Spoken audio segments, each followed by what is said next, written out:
So Andrew, a really interesting thing happened for me about a week and a half ago. Do you know what that was? Oh yeah, of course. You were ordained. I got ordained! Yeah. And that's, Great joy. yeah, that's really exciting. I got to go back to my home church in Pittsburgh for the ceremony, and it really got me thinking, because I'd been at that church since I was 7 years old. Oh. And I remember growing up there. I remember becoming a teenager there and starting to form ideas about the world and about the church and about God there. And it really made me think about the impact of children and youth in the church and in the world. And of course, that has especially been obvious with the conversations after the shooting in Florida and how the students down in Parkland have been very vocal about not letting what happened to them happen to anyone again. I know you were away when you heard about that story. What did you hear while you were gone? Oh, I was just waiting for a flight to Norway, and suddenly there was this break in broadcasting on those monitors you have everywhere in airport, and I realized that there was something probably happening around the school. And soon I realized that it was in Florida, but then I had to board the plane, and off we went. And of course you are incommunicado during that period of time. So afterwards I learned about all the tragedy there, but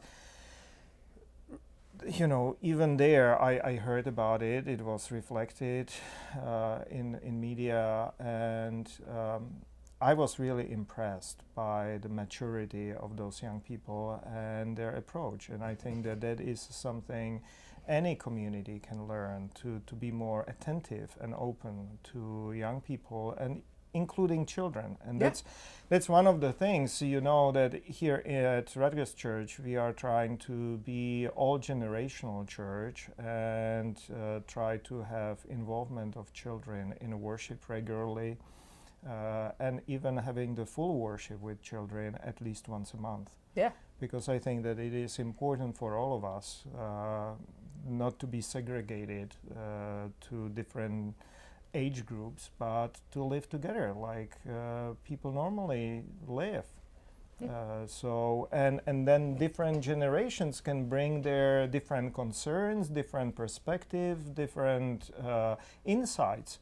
And here we see it right away, you know, not being burdened with all that baggage of, I would call it, strange and sick politics around guns. These young people were able to bring new, fresh perspective, or send perspectives which just make sense. Yeah. The people in Florida? Yeah. Yeah, I found it really interesting the way that things have been playing out, and I do think that the kids down in Florida are extraordinarily articulate. They're very poised. They're knowledgeable, and they're speaking with passion and fighting for themselves. They're fighting for their friends that they've lost, and I also find it just absolutely fascinating that they are part of a really long tradition of young people standing up and speaking out. I mean, a lot, like Florida's getting the attention now, but if we look at the Black Lives Matter movement, so much effort and work around that has come from teenagers standing up for themselves and for their communities and for their lives, and it didn't necessarily get the same response that Parkland has gotten. And I know when I was a teenager, I was in high school when 9/11 happened, and I was already a pretty political person since birth, honestly, my poor parents. But I remember that happening and all of the aftermath and the events that followed, and really like trying to educate myself and work against the perpetuation of violence and all of these hasty military moves that we were making. And I know you grew up in communism. I'm sure that your youth was probably filled with something very political as well. Entering youth group in my church was very formative for me, and being part of the denominational youth was very important. But for instance, I can bring from my own, a little older, of course, perspective, that Velvet Revolution in Prague was actually started by the demonstration of university students who would be slightly younger than over here. Those were mostly like college or late high school, early college kids who got beaten by police. And that was the trigger for the whole Velvet Revolution, which was continuation of what was happening, say, in Germany, and that was that wave which swept across that central and eastern part of Europe back then, now several decades ago. But that was just as driven by young people as we see it right now. So, fresh perspective. All generation were all transfixed by fear, what communists could do or what this totalitarian regime could do. And young people just had enough of it. Yeah. And they said, I should not use swear words, but we know where with this, we want to have some life. Yeah. I think there's something to be said about folks who recognize that there's a lot of life ahead of them, and they get to help decide what that life's going to be like. They get to help decide what that world's going to be like, and saying, no, the things that you are doing have been hurting us, and we don't want to stand for that anymore. And not being burdened. There is something to be said about, and not being burdened by all that crappy baggage.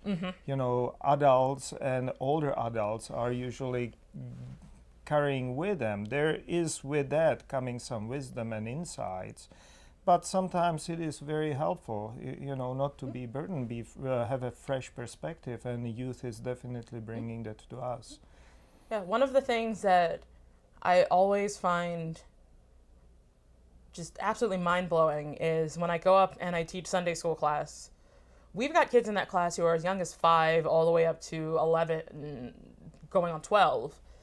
And every time there's some like really major news story or unfortunately some major tragedy, somebody has something to say about it. Even the really little ones, like the 5 and 6 year olds sometimes will have questions or they'll have comments on it.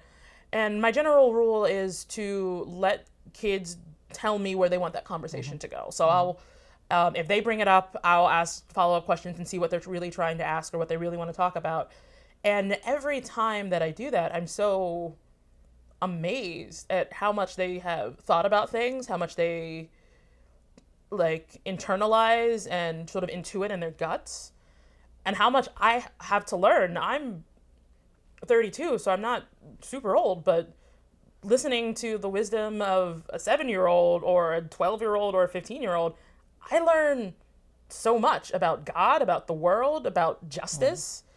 And I feel really fortunate that I have the ability to be able to listen. Yeah. And I think that we would all be better if when we have young folks who are talking to actually take what they say seriously.